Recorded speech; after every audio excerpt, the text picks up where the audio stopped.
కోటీశ్వర్లవ్వాలనే కలను నెరవేర్చుకోండి. వెంటనే జేకేఆర్ గురువు గారికి కాల్ చేసి అపాయింట్మెంట్ తీసుకోండి. Welcome to our channel. నేను రమారావి. దీపావళి పండగకి ముందొచ్చే ధనత్రయోదశి నాడు బంగారం కొనుక్కోవాలని మా ఫ్రెండ్ ఒకరు నన్ను అడిగారు, మీరు వస్తారా షాపింగ్కి, కొంచెం ముందే వెళ్ళి షాపింగ్ చేసేసుకుంటే ధనత్రయోదశి నాడు తెచ్చుకోవచ్చండి, అక్షయ తృతీయ లాగానే మన బంగారం షాపుల వాళ్ళు మంచి ఆప్షన్ ఇచ్చారు, త్రయోదశి నాడు బంగారం తెచ్చుకోవాలట అని చెప్పారు. ఎవరు చెప్పారండి మీకు అంటే, అదేమిటి షాపుల వాళ్ళు కోడై కూస్తున్నారు, షాపుల వాళ్ళంతాను ధనత్రయోదశి నాడు బంగారాన్ని తెచ్చుకోండి, లక్ష్మీదేవిని తెచ్చుకోండి అని చెప్తున్నారు. ఆవిడెవరో అమెరికాలో ఉన్న నా ఫ్రెండు అలాగే కొన్నారట, వాళ్ళకి బోల్డ్ బంగారం వచ్చిందిటండి. దాని తర్వాత అంచేత త్రయోదశి నాడు బంగారం కొనాలి, మీరు రండి అని అడిగారు. నేను త్రయోదశిని అక్షయ తృతీయల్ని పెద్దగా నమ్మనండి.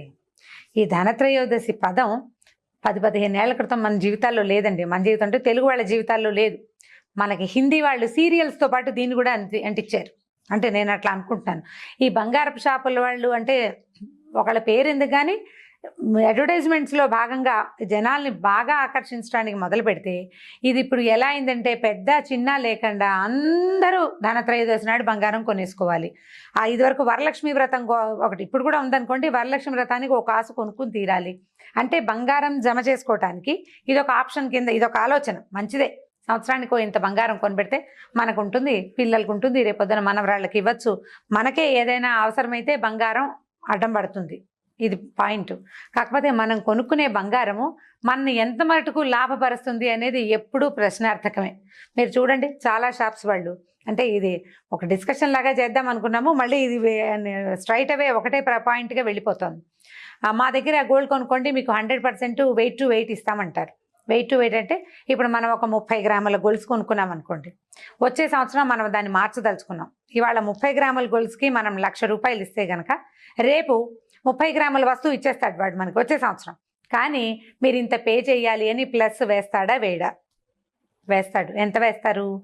మొదటి సంవత్సరంలో అంటే మనం కొన్న సంవత్సరం 90,000 బంగారం అయితే ₹10,000 దాని తాలూకు మేకింగ్ అండ్ తరుగు వేసాడు అనుకుందాం. వేస్టేజ్ అండ్ ఇవి రెండు కాకుండా దీంతో పాటు ట్యాక్సేషన్ ఒకటి, ఇవాళ రేపు జిఎస్టీ కూడా ఒకటి ఉంది. అది ఒక 15-14 వేల ఇంకా 20,000 అవుతాయి. మనం వచ్చే సంవత్సరం కనుక ఓ వస్తువు మళ్ళీ తీసుకుంటే మన వెయిట్ టు వెయిట్ అయితే వస్తుంది, కానీ ఈ ప్లస్లు మనం ముందు సంవత్సరం ఇచ్చిందే మరుసటి సంవత్సరం కూడా ఇవ్వాల్సి వస్తాం. మనం లాభపడ్డట్టు అవుతుందా? ఏం కాదు, ఏమీ కాదు. మళ్ళీ మనం పైన డబ్బు ఇస్తూనే ఉంటాం. బంగారం ఫ్రీక్వెంట్గా మార్చేవాళ్ళు కొద్దిపాటి క్యాలిక్యులేషన్ని కనుక ఇందులో వాడితే ఖచ్చితంగా మనకు తెలుస్తుంది. ఈ ధనత్రయోదశి లేకపోతే ఇంకొక అక్షయ తృతీయ లేకపోతే వరలక్ష్మి వ్రతము ఇవన్నీ కూడా ఏంటంటే మనని ఏదో ఒక వస్తువు కొనుక్కునేందుకు ఒక అవకాశాలు. మన దగ్గర డబ్బులు ఉంటే కదండి, డబ్బు ఉంటే అవకాశం ఉంటే తప్పకుండా కొనుక్కోవచ్చు. ఒకవేళ మన దగ్గర డబ్బులు లేవనుకోండి, త్రయోదశి నాడు బంగారం కొనకపోతే ఏం చచ్చిపోమండి, మనం వచ్చే సంవత్సరం కొనుక్కోవచ్చు, పర్వాలా. ఈ త్రయోదశి పోతే మరుసటి నెలలో కొనుక్కోలేము, ఎప్పుడైనా కొనుక్కోవచ్చు. కానీ ఈ రోజులు మనని ఎట్లా ప్రొవోక్ చేస్తాయంటే క్రెడిట్ కార్డు గీసేసైనా సరే మనం కొనేసుకోవాలి. ఇప్పుడు బంగారపు షాపులో వాళ్ళు వేసే ప్లస్లు కాకుండా క్రెడిట్ కార్డు తాలూకు మళ్ళీ వాళ్ళు వేసే ట్యాక్స్, ఇది వడ్డీ, ఏవి మీరు పెట్టిన డబ్బు ఎంత కట్టారో ఎంత వాడారో అంతే తీసుకునేవి ఏమైనా బ్యాంకులు ఉన్నాయండి? వాళ్ళు ఎందుకు ఇస్తారు? వాళ్ళు ఏమైనా మన మేనమావ కొడుక బ్యాంకు వాళ్ళు కాదు. ఖచ్చితంగా వాళ్ళకి ఏదో ఒకటి మనం ఇవ్వవలసిందే. ఎందుకు ఇవ్వాలి? మన దగ్గర డబ్బులు ఉన్నప్పుడే కొనుక్కోవచ్చు కదా. ఏది ఇప్పుడు స్కీమ్స్లో చేరటం, అది కూడా ఒక మంచి మెథడ్గానే కనపడుతుంటుంది. ఈ స్కీముల్లో కూడా మనకి టోపీ పెడుతున్నారేమో ఎప్పటికప్పుడు అనుమానమే. ఎందుకు వచ్చిన తాపత్రయం? అవసరమైనంత మటుకు బంగారం కొనుక్కుంటే సరిపోతుంది.